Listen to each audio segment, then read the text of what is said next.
अकबर और महाराणा प्रताप के बीच हल्दी घाटी का युद्ध हुआ।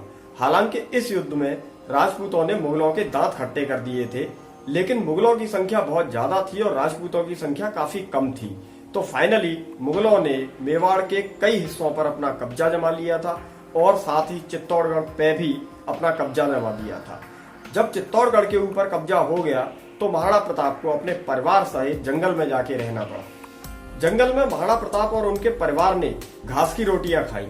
ये बात हम और आप सभी बचपन से सुनते और पढ़ते चले आ रहे हैं, लेकिन क्या ये पूरी तरह से सच है? नहीं दोस्तों, ये बात पूरी तरह से सच नहीं है। आज की इस वीडियो में हम इसी पर चर्चा करेंगे।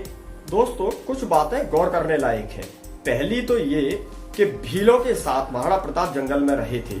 भील महाराणा प्रताप के लिए अपनी गर्दन भी कटा सकते थे। भीलों ने अपना पूरा जीवन महाराणा को समर्पित कर रखा था। भील लोग महाराणा प्रताप को अपने बेटे की तरह प्यार करते थे और भीलों ने जितने भी महाराणा प्रताप के युद्ध हुए उन सब में भीलों ने आगे बढ़ चढ़कर महाराणा प्रताप का हमेशा साथ दिया। भीलों के अलावा एक जाति वहां होती है गड़ौलिया लोहार। गड़ौलिया लोहार जाति ने जब महाराणा प्रताप बेघर हुए तो लोहार जाति ने भी अपने घर छोड़ के जंगलों में रहना शुरू कर दिया। वो लोग भी महाराणा प्रताप से इतना प्यार करते थे कि आजीवन महाराणा प्रताप के लिए हथियार बनाते रहे और एक पैसा भी गड़ौलिया लोहारों ने महाराणा प्रताप से नहीं लिया। दोस्तों, तीसरी बात करते हैं दानवीर भामाशाह की। भामाशाह ने महाराणा प्रताप जब ईडर के जंगलों में थे, हल्दी घाटी के युद्ध के बाद ईडर के जंगलों में थे, तब भामाशाह ने महाराणा प्रताप को इतना बड़ा खजाना दिया जिससे महाराणा प्रताप ने अपनी सेना को फिर से तैयार किया, हथियारों की व्यवस्था की और उसके जरिए मुगलों के ऊपर चढ़ाई करके युद्ध करके अपना मेवाड़ का जो हिस्सा हारे थे, जो हिस्सा मुगलों ने कब्जे में ले लिया था, उस सबको वापस जीतकर अपने सीमा में ले लिया। अब भील जो महाराणा प्रताप की एक आवाज पर मरने को तैयार रहते थे, सब कुछ महाराणा के लिए कर सकते थे, तो क्या महाराणा प्रताप के लिए भीलों ने 2 वक्त की रोटी का इंतजाम नहीं किया होगा?